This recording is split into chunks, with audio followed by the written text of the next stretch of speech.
तो देखिए, अप्रैल महीने से चारधाम यात्रा की शुरुआत होने वाली है और इसके लिए प्रशासन लगातार तैयारियों में जुटा हुआ है। एक तरफ जोशीमठ कहीं ना कहीं चुनौती बना हुआ है, लेकिन दूसरी तरफ इस बार व्यवस्थाएं और देने की कोशिश की जा रही है।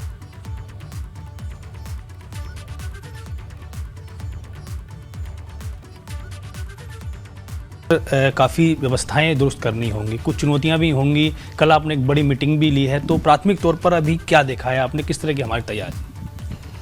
वर्ष 2023 की चारधाम यात्रा अप्रैल माह के अंतिम सप्ताह से प्रारंभ हो जाएगी, जिसमें तीन धामों में अभी कपाट खुलने की तिथि ज्ञात हो चुकी है और केदारनाथ जी के विषय में अभी बैठक होकर तिथि घोषित होनी है। सर्वप्रथम जो यात्रा का पंजीकरण है उसके विषय में चर्चा हुई, क्योंकि विगत वर्ष हम देखते हैं कि 46 लाख से अधिक यात्रियों ने चारों धामों में दर्शन किए हैं और इस वर्ष भी यही संभावना है कि विगत वर्ष से अधिक संख्या में यात्री आने की संभावना है। पंजीकरण के बाद जो चारों धामों में जो व्यवस्थाएं की जानी है उसके लिए सभी विभागों को निर्देशित किया गया है। जो मार्गों की स्थिति है उसके विषय में PWD, NHI, BRO सभी संस्थाओं से बातचीत की गई है कि वो 31 मार्च तक सारे अपने कार्य पूर्ण कर लें। चारधाम यात्रा को लेकर सभी तरह की व्यवस्थाएं चाकचौबंद की जा रही हैं। यात्रियों को किसी तरह की दिक्कत ना हो, इसके लिए सड़क मार्गों पर साफ सफाई और रहने खाने के लिए व्यवस्था होगी। साथ साथ ही टोकन को लेकर भी BKTC और अन्य जो संस्थाएं हैं वो व्यवस्था करेगी। इसलिए ये साफ तौर पर कहा सकता है कि अभी से, क्योंकि यात्रा संचालित अप्रैल में होगी, उससे पहले जो व्यवस्थाएं दुरुस्त करनी है उनके लिए सभी निर्देश दे दिए गए हैं। देहरादून से अपने सहयोगी क्रिस्टोफर लॉरेंस के साथ पंकज राणा, ABP।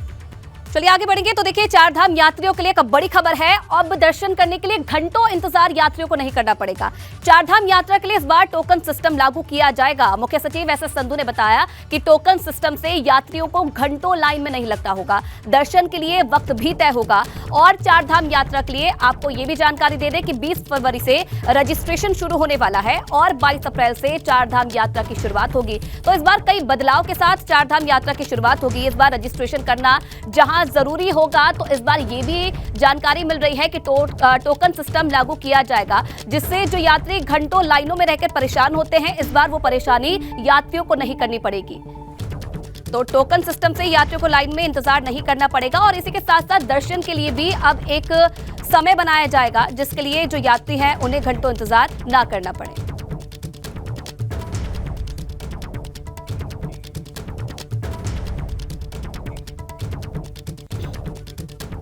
तो चारधाम यात्रा का क्या है टोकन प्लान, ये भी आपको पॉइंट्स के जरिए समझाते हैं। दर्शन के लिए टोकन सुविधा देने की तैयारी इस बार प्रशासन की तरफ से की जा रही है।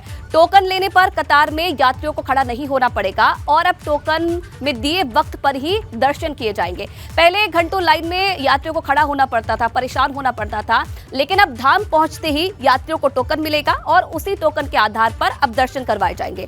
टोकन में दर्शन का समय भी फिक्स किया जाएगा कि कौन से यात्री को किस वक्त दर्शन करने हैं। टोकन में दिए वक्त पर ही अब जो श्रद्धालु हैं, जो यात्री हैं, वो दर्शन कर पाएंगे। तो ये पूरा जो प्लान है प्रशासन की तरफ से वो तैयार किया गया है। पिछले साल हमने एक्सपेरिमेंट किया था कि लोगों को 3-3, 4-4 घंटे की वेटिंग होती है, क्योंकि बहुत बड़ी संख्या में आ जाते हैं लोग। कई बार 20-22 हज़ार तक भी पहुंच जाते हैं और कई किलोमीटर लंबी लाइन लगती है। तो पिछले साल हमने एक्सपेरिमेंट किया, इस बार भी हम टोकन लोगों को देंगे। उनको बता देंगे कि आपका 2 घंटे बाद या 2.5 घंटे बाद नंबर आने वाला है। तो अप्रैल से शुरू हो रही उत्तराखंड में चारधाम यात्रा को लेकर तैयारियों को अंतिम रूप दिया जा रहा है। गढ़वाल कमिश्नर लगातार चारधाम यात्रा को लेकर बैठक कर रहे हैं और कल भी ऋषिकेश में गढ़वाल कमिश्नर सुशील कुमार ने सभी विभागों के अधिकारियों और परिवहन से जुड़े संगठनों के साथ बैठक की। बैठक में चारधाम को लेकर व्यवस्थाओं को दुरुस्त करने के निर्देश दिए, जिसमें ये सारे विशेषज्ञ बैठ के विचार मंथन कर रहे हैं और जैसे ही हमें ये रिपोर्ट आ जाती है उसके बेस पर मास्टर प्लान बनना है जोशीमठ का। मास्टर प्लान में तय होगा कि ये एरिया है जिसमें कुछ कंस्ट्रक्शन नहीं हो सकती, वो कौन सा है और किस में हल्की हो सकती है और किस में पूरी हो सकती है, प्रिकॉशन लेके उसके मुताबिक ही फिर हम आगे चलेंगे।